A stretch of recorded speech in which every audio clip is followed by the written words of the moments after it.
to the first episode of Facts, man. And today's topic, man, we're going to be talking about agriculture in the black community.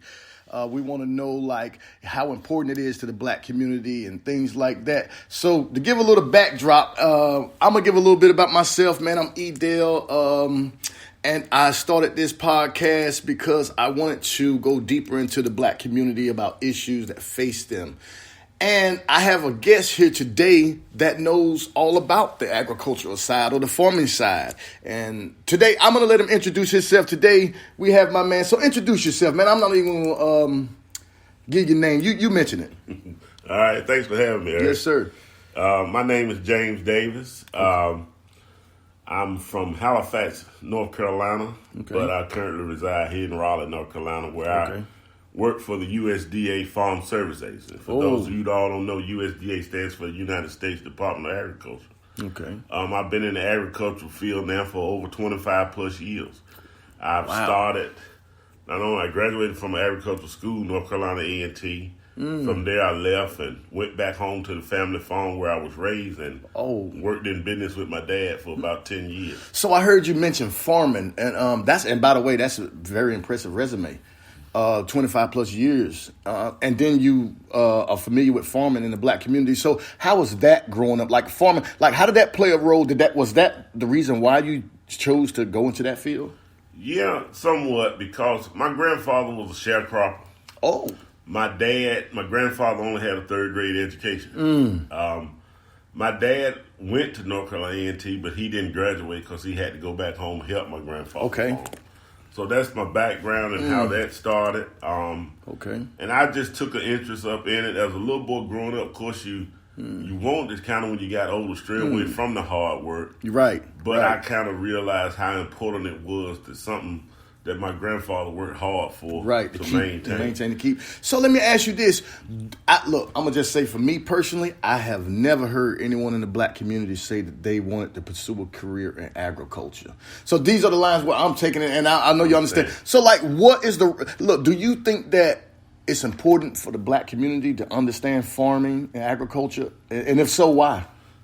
It's very important because everyone needs to know about the food that they consume. And I think it's important that we know and get a handle on a lot of times that we can easily on a little area of land grow our own food. Because, and we may talk about this later, but when you're dealing with pesticides and different things in food, you kind of know what you want your food to come from. Right. Of course, everything that you get in the grocery store has been USDA inspected, right, and it's meant to be good for you. But at the same time, it's nothing like growing your own. Right. So, do you think it's not black people or our health? We having health issues because of this, because we don't know the importance of the role of agriculture and the USDA play in our food that we purchase on a daily basis from the grocery store. I mean, do you think that play a part in our health? I think that plays a part amongst other things. Okay. You got to realize, during my grandfather era, my grandfather lived till he was 94 years old. He was born in 1918.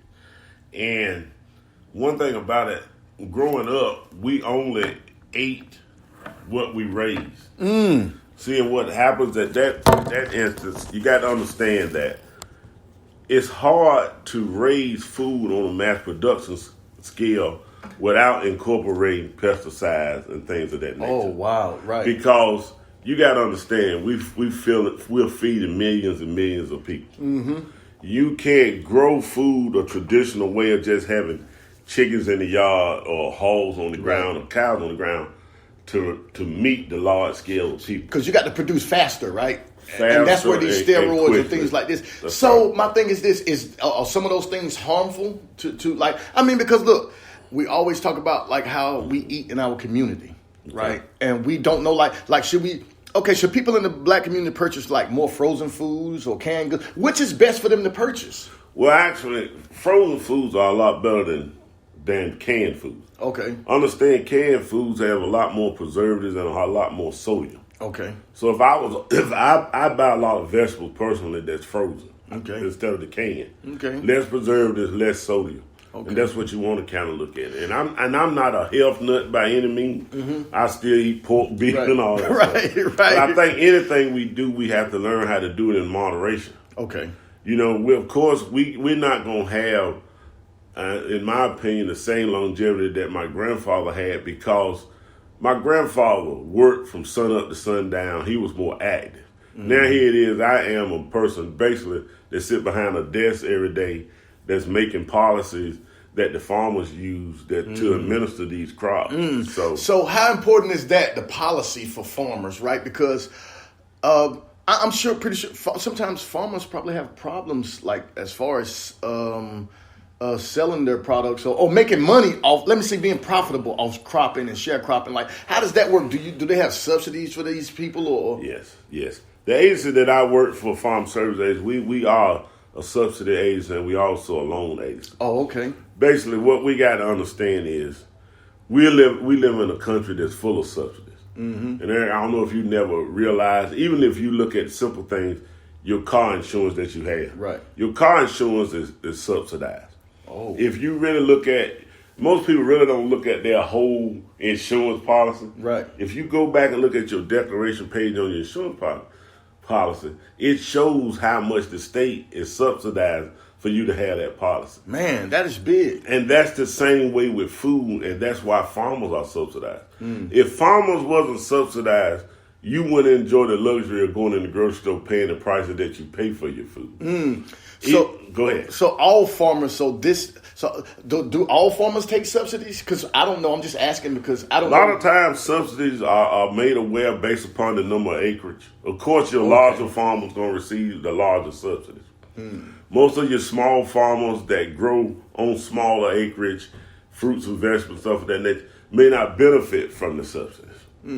But all of it kind of play hand in hand, because even with the large subsidies going to the farmers, there is a trickle-down effect to your local farmers. Right. Because that gives you the opportunity, because what local farmers can actually do versus a big farmer can't go up and sit at the farmer's market. Right. They can't get rid of all that stuff like that. So what that happens, that helps the local farmer develop their niche and grow in that area, which they can actually sell their product for a higher price. Wow. So why is it so complex? Why is agriculture so complex in America? And like, why are they so huge? Like that agency. And look, the role that they play, I mean, I'm sure it's a role that they play, not as far as subsidies, but as far as like keeping people safe when they're eating these foods. Like, how does that work? Yeah, it's like the different branches of USDA. You have your animal inspectors, you have your different FDA regulations. All that stuff falls up on the USDA. And we all work hand in hand to make sure, even though my agency, we deal with a lot of subsidies and programs like that, we're really not a regulatory agency like FDA would be. So what happens is, every seed a farmer uses is been tested. So therefore, that seed that they're planting in that field to grow up, to sell to the consumer, has been tested. You have to have, for your pesticide license, all farmers are required to be trained to use these pesticides. All pesticides have to be labeled in order for human consumption. Okay. So therefore, USDA is kind of irregular towards everything around, whether it's crops, whether it's food, everything of that nature. Okay. Well, look, you seem pretty knowledgeable about that, man, and that is, and you are. And look, it's impressive because you probably the first guy. Look, I've seen black farmers before, but I've never actually just talked to one or met one or people that was been into that. I know you're not farming now, and you grew up on a farm. Your parents, your dad and your granddad owned the farm. So look, let me ask you, going to college, when you made the effort and you went to college and got your degree from A&T, right? Correct. And started studying agriculture, and then once you finished college and went into that field, like, what are some of the obstacles did you face as not just a person, but as a black person? Like, cause was that pretty easy? I mean, cause I don't, No, it wasn't easy, but it wasn't bad as it could have been. I think about my dad and granddaddy being in Halifax, kind of where we at. It wasn't many black farmers, especially black farmers on the scale that my grandfather and dad were. Okay, we grew 1,000+ acres of land. Wow. Which that was kind of unheard of, basically. That my grandfather probably built one of the first brick homes in Scotland, North Carolina, in 1958. Man. Also, my grandfather was subject to having a cross burned in his yard. So that even goes back to then to let you know that my grandfather was real progressive. Even though he only had a third grade education, but he had a good foundation. He had a good wife that was educated to help him, and then my dad coming back helped. So the road for me, honestly, Eric, when I first went off to college, my goal was to get as far as from farming as I could. and that's the truth. But it's almost like it was something in me, and I have 3 other brothers, and I was like, well, if I didn't take an interest in agriculture, who would? Exactly. So you took on the road. So then when I took on the road, the different things that you would see, even going up after college when I visited different things, a lot of time I was the only black. And sometimes you hear things when you were a farmer was when I went to convince them, who do you work for? It was hard for them to realize that, no, I work for myself. Right. You got land, you farm. So a lot of times they ask me where you work for. I even got stopped one time carrying a load of corn to the market in my dump truck, and the guy weighed me because he thought I looked like I was overweight. So he asked me then, who did I work for? Even at that, and when I showed him the registration on that truck, and my dad named after my dad because I'm a third, and my dad was junior, and the registration said James A. Davis Jr. And he looked at my license, and I said, yeah, that's my father. So, yes, discrimination, happened even back then and even to now.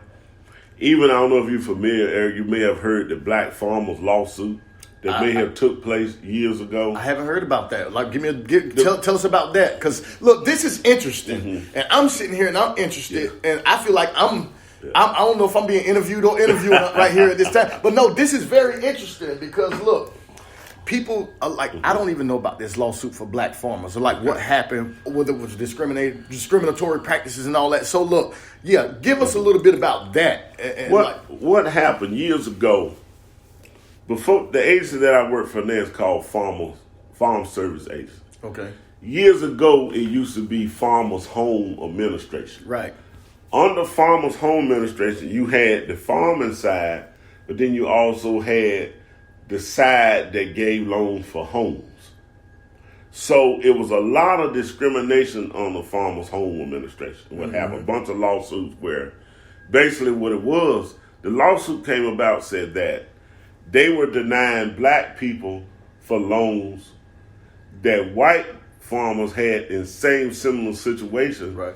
That credit might have been a little bad, or they might have had a little debt, but they was giving white farmers money, but wasn't getting black farmers money. Right. So what happened was in that lawsuit, you had 2 tracks you could go. You had one track where the government was going to pay $50,000. You could prove you were discriminated against. They pay you $50,000. The other track was a little bit more extensive, and you could prove a little bit more, and you might got a little bit more money. Right.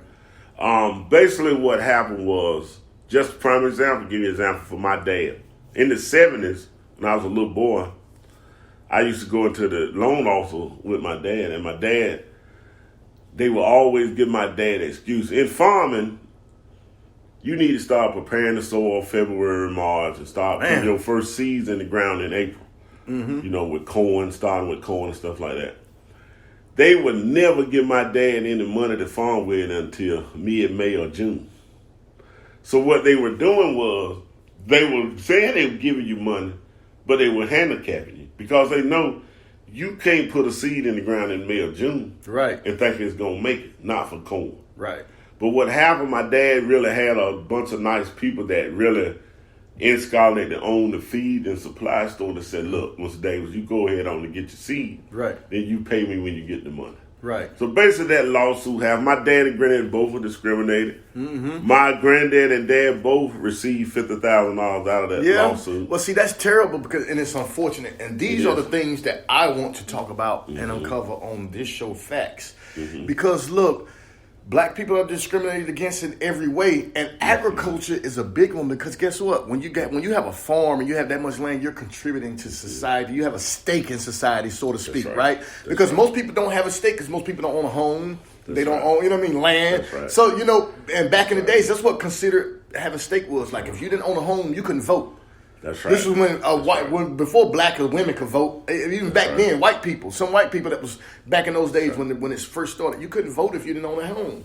You know, so some of those things I'm familiar with, and I think that things like that need to stop. And I just think, me personally, 50,000 is still not enough when you discriminate on people, because you hold them back and you hold them down. It does, because what happened during that time, it was so many black farmers during that time that lost land, lost their farm, had family members that may had nervous breakdowns, that became disabled. Man. There's so many different stories across the South, and I've been fortunate enough to visit a bunch of places through my career, as like in Alabama, Mississippi, and you hear all similar stories through all these states. So you know it got to be some truth to it. It is some truth to it, because you know how we say in the hood, if one person say you're a crackhead, we may not believe, but if 10 people say you're a crackhead, you may be a crackhead. Right. It's like one of those type of things. I hate to use that analogy, but most people don't understand it unless you use an analogy like that, especially from our community.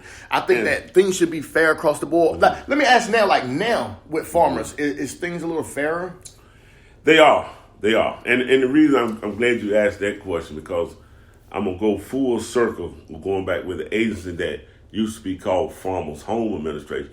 Under the Clinton administration, what he did was, because that's when the black farmer suit took place, was under President Clinton administration, they went on and recognized.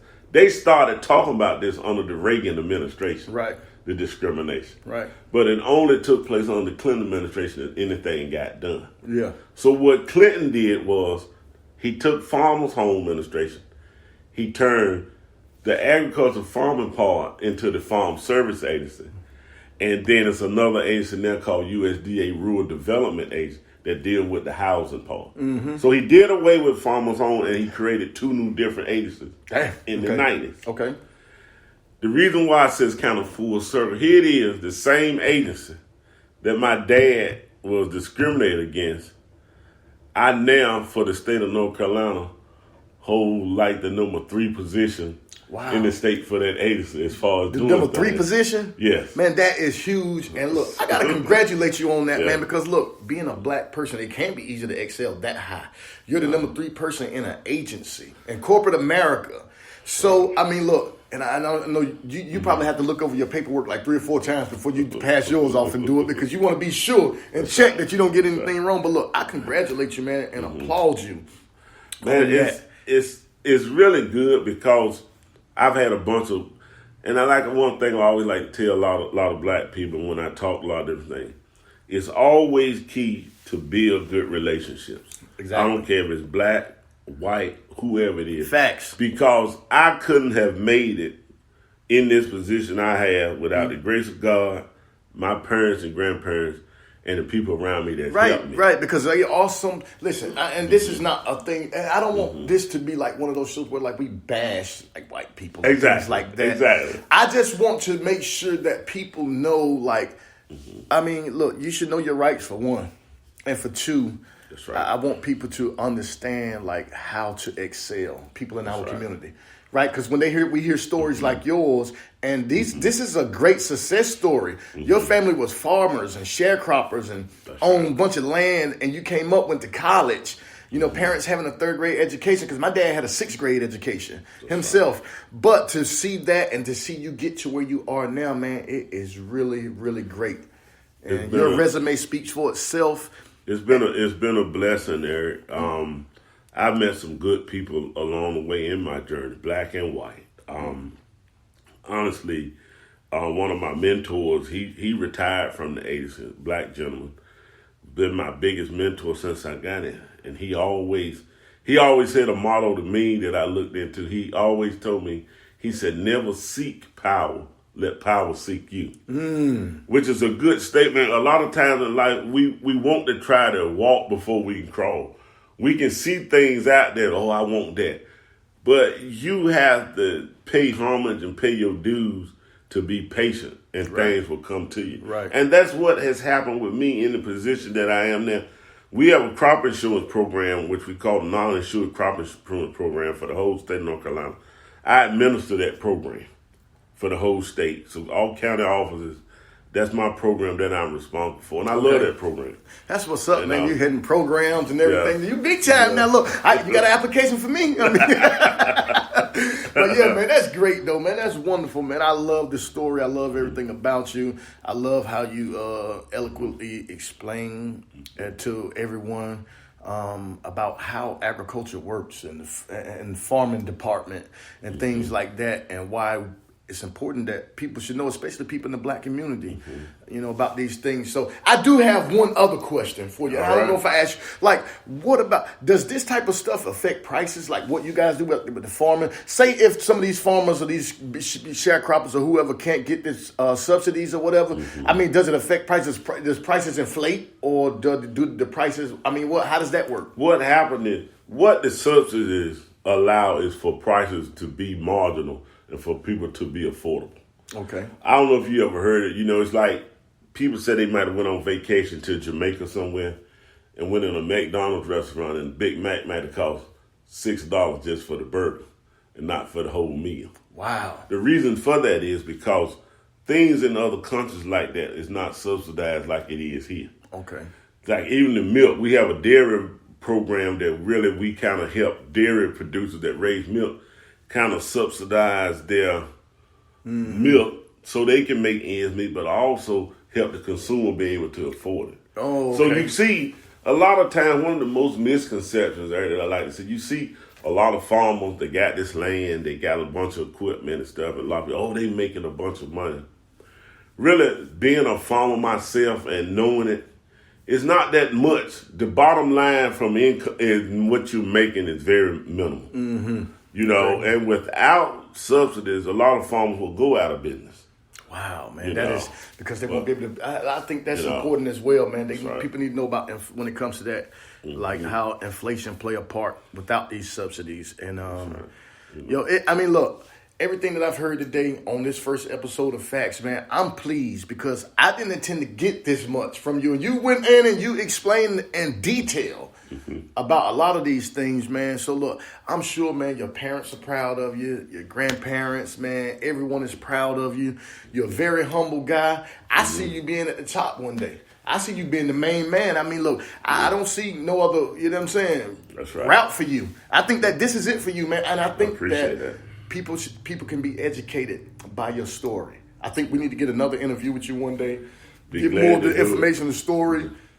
And look, man, people, I encourage everyone out there, man, that's listening and that's y'all got to pay attention to these things, man, and especially in our communities, we got to pay attention to the chemicals in our food, the prices. And another thing too, Eric, that I like to mention before I go, just for people out there, and I know you and I talked about this, maybe for another subject, another day, but how the ag census, when you get the census, when people get some census in the mail, don't throw those census away. Right. It's very important. That's how we get things in our community, the black community, based upon your numbers and your honesty of what you're seeing. So not only do they have ag census, they also have agricultural census too.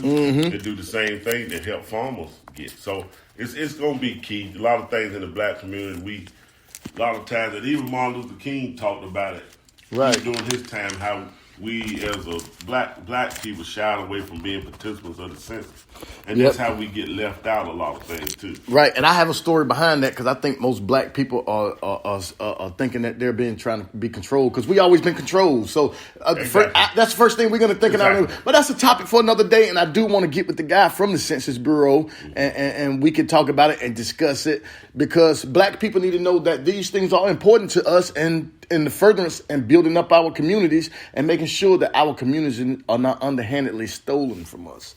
So, look, those are important, man. Look, and this was an episode, man, the first episode of Facts, man. And I was with my main man, Jimmy Davis. That's right. Jimmy Davis of the North Carolina Department of Agriculture, Farming. United States Department. The United States. The United States Department of Agriculture, man. Part Jimmy of my Davis. career, I've worked 4 years actually with the North Carolina Department of Agriculture. So I've been there. Okay. So. Well, look, man, we thank you for coming on the show, man, and telling us a little bit about yourself, about your profession and agriculture, man. I'm sure that this will educate a lot of people, and a lot of people will be pleased to hear about some of the things you had to say. So, look, man, we're gonna end this episode without further ado, man. And I thank you, man, for coming on through, man. And next time, yes, sir.